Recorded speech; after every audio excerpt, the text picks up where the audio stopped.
Hello and welcome to the Florida Golf Experience. In this podcast, we talk about life and golf here in Florida. We talk to local pros, we talk to people in the industry to help you understand how to improve your game and have a wonderful time playing golf here in Florida. So stay tuned for our next great guest. Everything I would say just as a dad who wouldn't listen to, but you'd say the same thing. And he's like, Christian's the best. He's so smart. I'm at the stage now in my career where I'm considered a life member of the PGA. So after 25 years, you get a designation that you're a life member of the PGA. So I'm proud to say that I've been a PGA member for over 30 years. The difference between good players and a lot of the amateurs that are struggling with the game is they hit golf balls. Golf professionals are hitting golf shots. 18 holes. If you have 2 putts on every hole, it's 36 strokes. Right. It's 50% of your score. And today we have our second podcast going, and we have our wonderful guest, an amazing coach here in Sarasota. We have Christian Martian with us. Welcome, Christian, to the podcast. Dan, thanks. Pleasure to be here. I tell you, Christian and myself go back to when he started teaching my son how to play golf. And actually, that last podcast we just did, Gary Koch started playing in Sarasota at Bobby Jones. Right. Stopped playing baseball and started taking golf lessons at Bobby Jones. And I was like, I think you made the right decision. Exactly.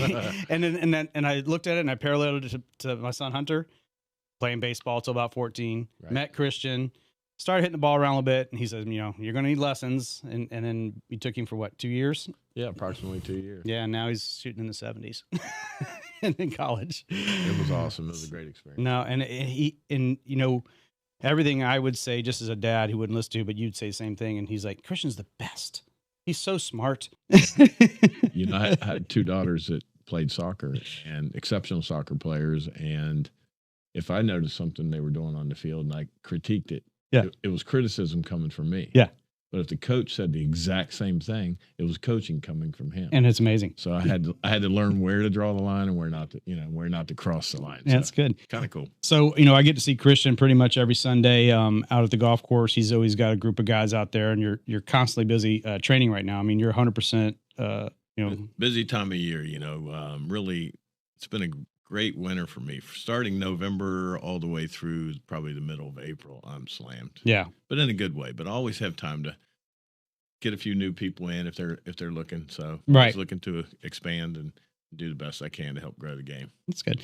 So, I want to go through a little bit of your history here. I mean, you started playing when you were 6 with your dad. We kind of looked at a couple of things on the PGA website from you. Right. And you kind of fell in love with the game. What kind of launched you into, coming through your childhood into becoming, maybe a little quick scenario, how you became an instructor? It's really a kind of a roundabout story. I mean, I used to own a business in Sarasota, and I sold the business. I made a little money. I didn't make enough money to retire, but I moved from golf capital of the world, Sarasota, Florida, to Steamboat Springs, Colorado, which had 1 golf course. Oh, my gosh. And I was walking around the town, familiarizing myself first couple of days, and I walked into this bar restaurant, and they had simulators in there. But when I walked in, I noticed the people standing in there were celebrities. Vern Lundquist was in there. Okay. A couple of ABC sports analysis analysts for the Winter Olympics were in there, John and Park Smalley. So I recognized these guys, and they were going to open up this bar hitting area, for the people of Steamboat Springs, where we got 6 feet of snow on the ground. Yeah. Well, and they offered me a job. I wasn't going out there to work. I was going to take a couple years off and ski. Yeah. But I thought, these are local celebrities. They know everybody. This is going to get me in with the in crowd. So, and then what happened was the head golf professional from the Steamboat Springs Golf Club would come in there and hit balls to keep his game sharp in the winter. Well, things snowballed from he offered me a job in the summer. Wow. And so I left here. I moved to Steamboat, and after I played with him in a golf tournament one time, he said, you swing at it pretty good. You ever thought about being a golf professional? I said, never entered my mind. Wow. Well, and he knew some people in Palm Beach at PGA National, the old headquarters. He said, go down there, work on your game for a year, come back, and I'll make you my assistant. Wow. Well, things happened for me really fast over at PGA National, and I ended up staying there for 3 years, and that's how I got in the golf business. I had no intention of becoming a golfer. Wow. You just were a good golfer in general. I was a weekend warrior like everybody else. Yeah. And just had fun with the game. And, I always tell the story that I was a member of my first country club 4 years before I was born. That's when my dad joined his first club. So Wow. I grew up playing. I was very fortunate to do that. And now I've been, Class A PGA professional for over 30 years. Yeah. You were ranked one of the top professionals in the area. What, in 2011, I was given the PGA Teacher of the Year for the Southwest chapter. Yeah. Which was one of my highest honors in the business, but it validates what you do. Absolutely. When your peers vote for you and you become recognized that way, it's kind of cool. That's great. So, we're getting, and we're bringing Christian too, because we got a couple big golfers coming in, and he's going to help me host these because I'm an amateur golfer. I'm a weekend warrior, as you would say. So I hack it up with the best of them. Sometimes I get lucky and shoot in the low 90s, and sometimes I do not as good as that. But it sounds like I need some lessons from Christian. But it worked for your son. It definitely did. I think a lot of people want to know as they learn how to golf. What would you say for somebody that's beginning golf and where they need to focus? Call you, but what's kind of the starting process? Like, hey, my son's 16. He really wants to get into golf. Where would you say the best way to start? Well, I mean, you definitely want to take a few lessons from a PGA professional, right? Because otherwise you're going to develop a lot of bad habits. You develop bad habits. PGA professional is going to have to break those down and get you back on the right track, right? So, and it really simple for me. Like I like to start from the green backwards, right? And I always tell the story about your son Hunter, okay? Where he was trying to qualify for the drive, chip, and putt one year, right? And young guy, wanted to hit the driver, just wanted to pound the driver. Well, he gets in the competition, and I made him work on the short game until he just kept getting mad at me. He didn't want to do it anymore. Yeah. But he didn't get one drive in play. And he's a pretty decent driver. A pretty good driver of the golf ball, but you don't get any points if they don't hit the grid. Right. Well, I think he ended up winning the chipping part of it and winning the putting part of it, and he ended up winning his age division for our local chapter here. And the funny thing was, I'll never forget, he walking up to me with his head down, he's shaking his head, and he said, "I get it, coach." And I go, "You get what, boy?" He goes, "Now I know why we were working on the short game." Yeah. So, start with the short game, learn how to hit the 10, 15, 20-yard shots, then we'll develop the golf swing. Right.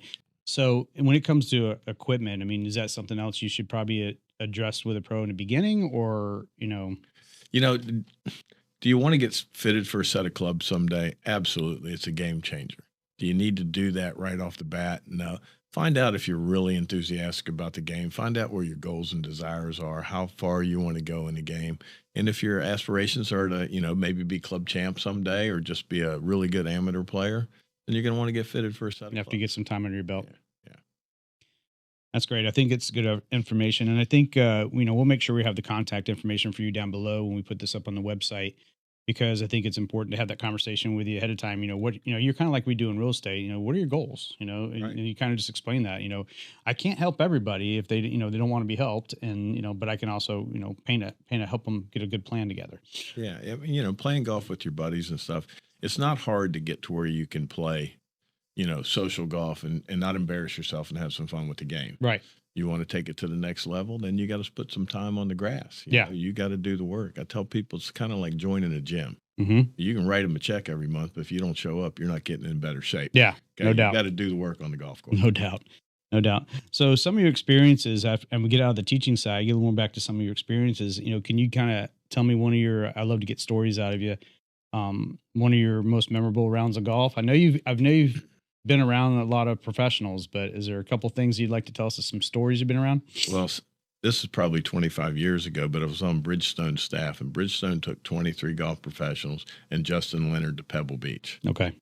All right. So we got to play Pebble Beach, Spyglass Hill, Spanish Bay, and Pebble Beach was just, I double bogeyed the first hole. And I'm like, oh man, this is not the way I wanted to start this. Wow. I ended up shooting 75 that day, which was a pretty good score. But I played with Justin, and when I met Justin, he was a great guy. I walked up to him on the first tee, and I said, I need $20. He goes, "What do you need $20 for?" I go, "You're getting in the skins game, aren't you?" He goes, "Oh, hell yeah, let's go." So that was one of my most memorable rounds. He was a great guy. He went in after the round, and he bought a flag for everybody, Pebble Beach flag, nice, and autographed it, and just gave it to everybody. It's something he didn't have to do. Right. That was probably my most memorable. Oh yeah, it's definitely. I mean, you always hold on to that. What's some of the future plans you got going on here? I mean, I just threw that one out of there because I just know you personally. So, Well, I love what I do. Right. Like, when I help somebody and they hit a good shot, it's almost like I hit the shot myself. Like, Yeah. I love seeing people improve. And everybody's aspirations are different. But if I can take a 20 handicap and turn him into a 15, he's happy. Yeah. And if I can take a 15 and turn him into a 12 or an 11, he's thrilled to death. And it's a hard game. But it's also a game that every time you and I could play every day. Right. And we're going to have a different memory from that round every single day. It's never the same. Right. You can play, 3 or 4 good holes and 3 or 4 holes like a 30 handicap. Yeah. And I still hit some bad shots. I mean, you watch the guys on TV, they're go in the water. Yeah, I was watching Arnold Palmer yesterday. And it was a couple shots in the water. I was like, right. I just barely made it. And just like that, you can lose the round. Or, okay, maybe I chip one in somewhere. I still birdie when I was looking at bogey. Right. And now all of a sudden, boom, I've got the energy level again and I'm ready to go. So it's just and it's a game of a lifetime. Right. Fathers and sons, fathers and daughters can play golf together until they're 80 years old, good Lord willing, and the creek don't rise. Yeah. So that's the thing I love about it. Well, you're here for a little while, it sounds like, at least, in the near future. Oh, I'm going to be here for 3 or 4 more years. Yeah. Probably. See what's going on. Someday I want to retire and have a little cabin in the mountains. That'd be nice, huh? And get off the grid, but I'm not there yet. I just had a new grandson a couple weeks congrats. ago. Congrats. So that's kind of keeping me here a little longer. Oh, I bet. Yeah. Ready to get him on the putting greens already. No doubt. I bought him a Tampa Bay onesie so he could watch football games with me, and he's wearing his Tampa Bay Buccaneers onesie. I love it. So, yeah. What's your and I know you work out of can I say your course where you work out of? Absolutely. Okay. Please. You're working out of Tatum Ridge right here close by, which I see you most Sundays at. Yep. Other than your course that you have there, which I think what's great about Tatum actually is probably one of the most reasonable rounds in the area for sure, especially during season. Mm-hmm. And it's in great shape. It's in great shape. I mean, 4 or 5 years ago, it was a little bit in decline. Yeah. New management company came in, Pope Golf came in, and they spent the money. The greens are as good as any, you play. I agree. The greens are as good as any private club in the area. The fairways are good. I mean, and it's all the thing I like about Tatum Ridge too. It's all golf. Like there's no houses. It's old school. Yeah. We're a golf club. We're not trying to be a fancy private club or anything. It's just good old boys playing golf. And I love it. You can get a good hot dog. You can get a beer if you need it. And absolutely. And like I said, the fairways are in good shape. The greens are in great shape. Yeah. So taking Tatum out of there, what is your? I'll just go with Florida because we're Florida Golf Experience. What's maybe your top 2 to 3 favorite golf courses you've actually played? Well, I have played Bay Hill. Okay. I played at Doral. The concession here in the area. Okay. What's very private, very exclusive. Yes. Probably the hardest golf course I've ever really played in my life. Really, it's the only place I've ever been with 75 yards into the green, and I'm scared to death. Oh my gosh, because I know Bay Hill's pretty tough, right? Well, and if you just don't hit the greens in the right quadrant of the green, you're dead. I thought they made country club courses for the members. That one, it sounds like they stepped it up. Yeah, I think that's one of the big myths in golf. Like the country club people want tour quality golf courses, okay, but they're not tour caliber players. So they're playing golf courses. They're just beating them to death every day. Yeah. And takes a little of the enjoyment out. I mean, nobody wants to, if you're a 10 handicap and if you go to a golf course and all of a sudden you're a 15 there because the degree of difficulty is so much higher, is that really as much fun as it? Yeah, it takes a little wind out of your sails, especially if you're. I mean, convention is not an inexpensive place to be. Well, you're supposed to be, recreation. You're supposed to be having fun. Yeah. You really want to get your teeth kicked in every time you go out there and play? I don't think so. Yeah, definitely. I'm at the stage now in my career where I'm considered a life member of the PGA. So after 25 years, you get a designation that you're a life member of the PGA. So I'm proud to say that I've been a PGA member for over 30 years. Wow. And that's something now. I don't have to do all the continuing education. Spit that out. Yeah. Which at my stage of my career, I have a golf academy. Why do I need to know what the latest trends are in golf? I keep up with the latest trends teaching, and I learn stuff from looking at a variety of instructors. I find a lot of stuff. There's obviously a lot of YouTube videos and stuff out there. It's probably your best enrollment because people learn a lot of stuff they shouldn't learn on YouTube. Exactly right. There's a lot of good information out there, but they don't know how to dissect it. Right. And like I've had people that come walking up watching them practice, and I'm going, what in the hell is he doing? Yeah. And he says, well, I was watching this video last night, and I'm like, Did you get up in the middle of the show and go get some milk and cookies or something? You missed something. Whatever you're doing right now ain't working. Okay, so but well, they make me a lot of money because they mess them up and I fix them. Yeah, and I think that's a big misconception is, you can go out there and play, but if you're not practicing the right way, you're just killing yourself. I mean, you can practice all day in a driving range, but if you're not doing it the right way, it's a waste. It's quality versus quantity. Right. I'd rather go out and practice and hit 30 good shots or have 30 shots with a purpose than just go out there. The difference between good players and a lot of the amateurs that are struggling with the game is they hit golf balls. Golf professionals are hitting golf shots. Gotcha. One of the things that I'm trying to teach you how to do is I'm going to teach you how to cut the ball when you need to cut it. I'm going to teach you how to hit it low when you need to hit it low. I'm going to teach you how to play in the wind. And then they start really drilling down and getting into the depths of the game. And that's when they really become better players. But what is probably the biggest difference to take somebody from like a weekend warrior to myself to get them below 90? It's really, really simple. It's all around the greens. Yeah. If you look at most championship golf courses, par 72, right? Right. 18 holes. If you have 2 putts on every hole, that's 36 strokes. Right. It's 50% of your score. It's not if it's not 5%. It's 5%. I go, why do you even own a putter? Who cares? Right. All right. So the average player, when they're having a good round of golf, hits 4 greens in regulation. This is on their best day. So next time you go out, track how many greens you hit. Okay. The reality of it is they hit about 2 greens. So if you're only hitting 2 greens out of 18, you better be able to chip, pitch, and putt. Right. Because that's how you can save the game. It's not hard to make bogeys. It's hard to make pars and birdies, but bogeys are actually pretty simple to make if you have a short game. So I'm really keen on the short game. Yeah, I like the bogey concept for me. Give myself a shot every hole. It's 90 if I shoot bogey golf. Right. And then I just got to get a couple extra good holes. So forget about the number on the scorecard. Right. Like if bogey golf is your target score, it's 90. Right. So if it's a par 4, you make a 5. That's your par. Right.